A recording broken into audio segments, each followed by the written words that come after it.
Welcome to Nithya's channel. இன்னைக்கு one pot தக்காளி சாதம் எப்படி செய்யலான்னு பார்க்கலாம். நம்ம நார்மலாக தக்காளி சாதத்தை தொக்கு மாதிரி செஞ்சு ரைஸ் தனியாக செஞ்சு ஒன்றா நம்ம கலந்து செய்வோம். இது சிங்கிள் பாட்டில் ஒரே குக்கர்லேயே நம்ம வதக்கி பிரியாணி டைப்பில் செய்ய போகிறோம். நம்ம குக்கர் வச்சுருக்கேன், 2 குழிக்கரண்டி ஆயில் சேர்த்துருக்கேன். இது கூட 1 ஸ்பூன் நெய் சேர்த்துக்கலாம். இந்த பிரியாணி ஸ்டைல் தக்காளி சாதம் பார்த்திங்கன்னா ரொம்ப டேஸ்டியாக இருக்கும். குவிக்காக செஞ்சிடலாம். எண்ணெய் நல்லா காஞ்சிருச்சு. இப்போ பிரியாணிக்கு தாளிக்கிறது மாதிரியே பிரியாணி லீஃபு, பட்டை, கல்பாசி, சோம்பு,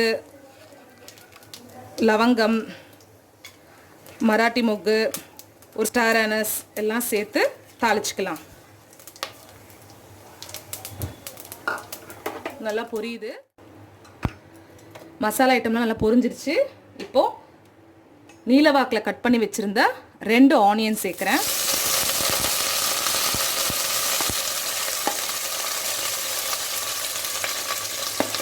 கூடவே கருவேப்பிலையும் சேர்க்குறேன். பிரியாணிக்கு கருவேப்பிலை சேர்க்க மாட்டோம், இது தக்காளி சாதங்கிறதுனால கருவேப்பிலையும் சேர்க்குறேன். வெங்காயம் நல்லா வதங்கட்டும். அதுக்கு முன்னாடி பச்சை மிளகா 4 கீரி வச்சுருக்கேன், அதையும் சேர்த்து வதக்கிக்கலாம். இப்போ ஆனியன் நல்லா வதங்கட்டும். ஆனியனும் பச்சை மிளகாவும் நல்லா வதங்கட்டும்.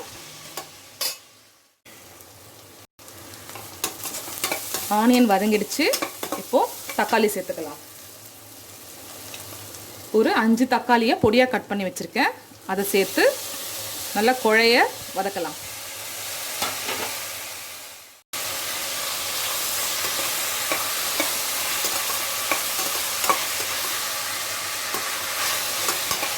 ஸ்லோவில் வச்சு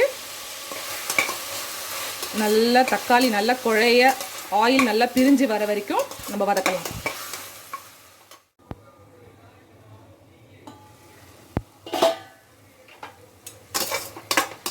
தக்காளி நல்லா ஸ்மாஷ் ஆயிடுச்சு. இப்போ இஞ்சி பூண்டு விழுது சேர்க்கலாம். இஞ்சி பூண்டு விழுது ஒரு 1.5 ஸ்பூன் சேர்த்துக்கலாம்.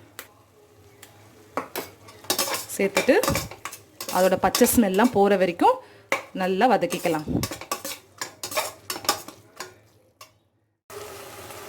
இப்போது தேவையான அளவுக்கு சால்ட் சேர்த்துக்கலாம். மஞ்சள் பொடி சேர்த்துக்கலாம்.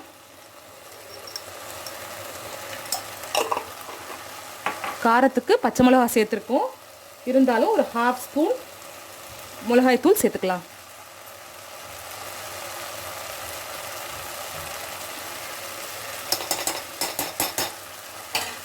சேர்த்துட்டு இதை நல்லா கலந்து விடலாம்.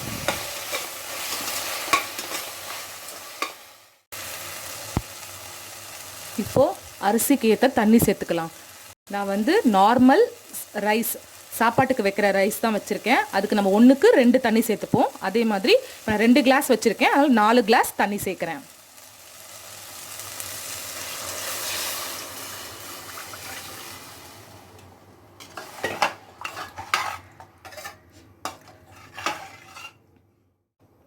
தண்ணி நல்லா கொதிக்கட்டும். அப்புறம் நம்ம ஊற வச்ச அரிசியை தண்ணி இல்லாமல் இதில் சேர்த்துக்கலாம்.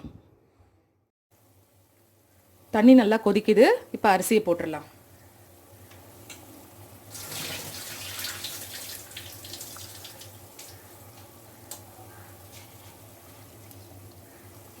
ஏற்கனவே நல்லா வாஷ் பண்ணி ஊற வச்சது, ஒரு 1/2 அன் ஹவருக்கு முன்னாடி. அதை இதில் தண்ணி இல்லாமல் சேர்த்துக்கலாம்.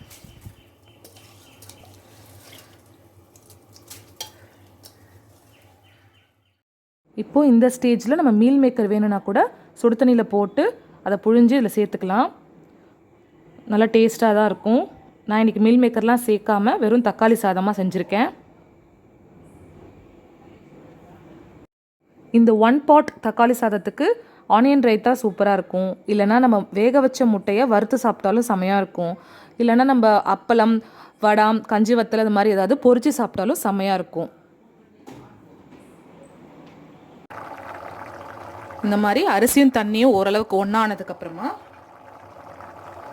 கொத்தமல்லி தூவிக்கலாம். புதினா இருந்ததுன்னா புதினா லீவ்ஸை கட் பண்ணி தூவிக்கோங்க.